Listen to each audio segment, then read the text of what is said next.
మీకు ఈ వీడియో నచ్చినట్లయితే వీడియోని లైక్ చేయండి. పెళ్లి ముహూర్తాలు పెట్టించటం కోసం పంతులు గారు ఇంటికి వచ్చి ఉంటారు. ప్రశాంత్ వాళ్ళ అమ్మ నాన్న కూడా ఇంటికి వచ్చి ఉంటారు. మంచి ముహూర్తం చూడండి పంతులు గారు అని రఘురాం చెప్పటంతో, అయ్యా వచ్చే శనివారమే మంచి ముహూర్తం ఉంది, మరి ఖాయం చేయమంటారా అని అంటే, ఆ ముహూర్తమే ఖాయం చేయండి, ఎంత త్వరగా వీలైతే అంత త్వరగా పెట్టేయండి అని రఘురాం చెప్తారు. సరేనని పంతులు గారు ముహూర్తం చూస్తూ ఉంటారు. అప్పుడే రామలక్ష్మి ఏడుస్తూ పరిగెత్తుకుంటూ నాన్న నాన్న అంటూ అక్కడికి వస్తుంది. రామా ఏమైంది అని జానకి రఘురాం ప్రశ్నిస్తూ ఉంటారు. నాన్న నాన్న చెయ్యని తప్పుకి శౌర్య సార్ని మనం అవమానించాము, అనుమానించాము. శౌర్య సారు ఏ తప్పు చేయలేదు. తప్పు చేసిందంతా కూడా ఆ ప్రశాంతే.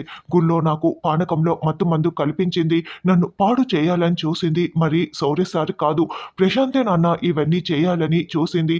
చెయ్యని తప్పుని తన మీద వేసుకొని తమ్ముణ్ణి కాపాడాలని శౌర్య సార్ ఇదంతా చేశాడు.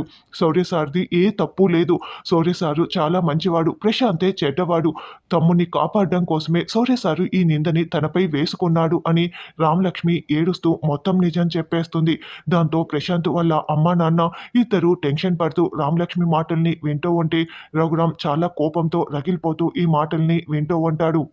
రామలక్ష్మికి నిజం తెలిసిపోయిందే అని శౌర్య ఒక పక్క బాధపడుతూ ఉంటే, రామలక్ష్మికి నిజం తెలిసిపోయిందే అని ప్రశాంత్ టెన్షన్ పడుతున్నట్లు మనకి చూపిస్తూ ఉంటారు. వీళ్ళిద్దరూ వేర్వేరు ప్లేసుల్లో ఉంటున్నట్లు మనకి చూపిస్తూ ఉంటారు.